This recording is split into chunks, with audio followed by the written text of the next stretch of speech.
Mas lihat reaksi tadi, kira-kira harapannya apa sih buat film ini? Jujur lihat reaksi yang sangat entusiasmenya tadi luar biasa. Saya juga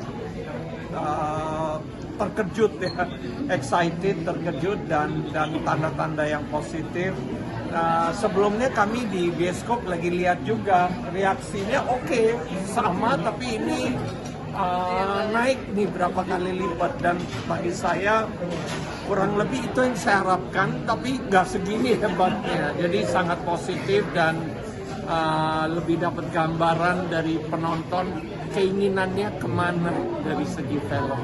Pak Manos, asalnya akan tayang hari ini, tentu saja akan ada libur panjang besok dan seterusnya. Kemudian pindah ke tanggal 14, apa alasan Bapak akhirnya pindah ke tanggal 14? Apakah akan ada libur panjang juga pada saat itu?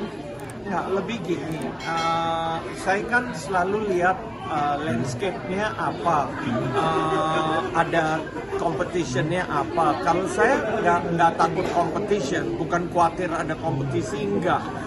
Lebih layarnya aja, kan di Indonesia berapa 2.300-an layar masih berkurang. Menurut saya kita punya potensi sampai 3-4 ribu layar, jadi lebih optimal film kita.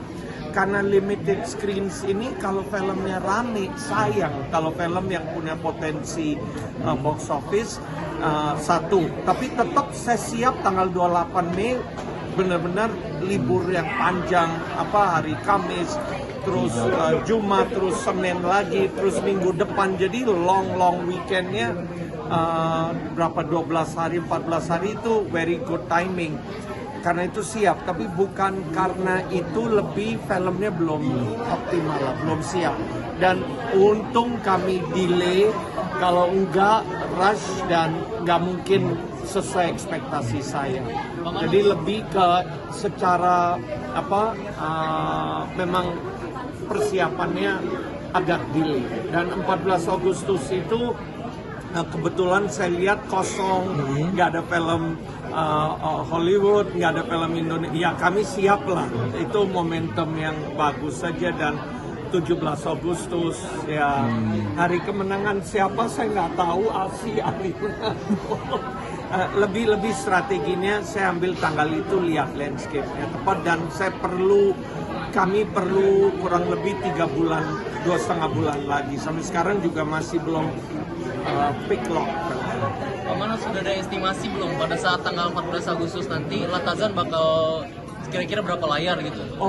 Saya kira gini ya, filmnya juga belum jadi, tapi lihat dari segi hype-nya semua, pihak bioskop juga pihak exhibitor juga pasti mau optimalkan. Mereka juga butuh film yang potensi box office, jadi saya yakin mereka pasti akan all out serentak, akan seluruh Indonesia, udah nggak tanggung-tanggung. Saya sih cukup yakin. Kombinasi yang sangat segar, ada Deva, ada Ariel, ketemu sama Mariska Agua. Butuh waktu berapa lama untuk mempertemukan mereka bertiga dalam satu proyek? Alhamdulillah mereka bertiganya semangat. Akhirnya setelah dengar elevator pitch-nya, saya ketemu, kita ceritakan apa konsepnya. Jadi karena mereka mau main peran ini PDC, jadi somehow koordinasinya susah tapi masih achievable. Jadi Dimudahkan. Benar-benar saya ingin ucapkan terima kasih, supportnya dimudahkan dari pemainnya, karena beliau semua mau ikut. Kadang kalau skripnya, ceritanya menarik kan pemain excited. Jadi bagi saya itu sangat penting. Bapak mungkin bisa diulangi lagi Pak, tadi durasi tepatnya berapa sih sampai disebut sebagai film yang terpanjang? Sekarang minimal 2 jam 20 menit, bisa 2 jam 25 kurang lebih, dan itu panjang. Paling panjang kalau nggak salah 2 jam 12 menit ya. Dari MD 2 jam 13 menit pernah Ipar. Ini atau Pabrik Gula salah satu yang paling panjang, ini sampai 2 jam 25 menit. Dari MD itu cukup panjang, dan kontennya saya benar-benar gak bisa potong lagi tuh. Deleted scene-nya potensi 10-15 menit tuh masih ada, tapi saya mau pas aja, kami maunya pas, dan masih proses editing. Kita lihat baru 2 minggu yang lalu kami ada additional scene. So belum tuntas editing. Bang Manus, dari jajaran cast ada selipan Asri Ulas dan Patricia Gow. Apakah ada selipan komedi yang membedakan dari Ipar sebelumnya? Saya kira sangat beda, nuansa komedinya ini kali sangat beda digarap oleh Hanung. Komedinya beda banget dengan Ipar. Dramanya juga apa ya, sama tapi endingnya kita bakal dapat nuansa yang beda. Jadi menurut saya penonton keluar dari bioskop nggak akan bilang bahwa wah ini mirip Ipar, sangat beda konfliknya, momennya ke climaxnya very different, dan komedinya juga dengan Patricia Gow, ada Benedict Cumberbatch ya, ada Desa, ada semua yang membawa warna yang baru.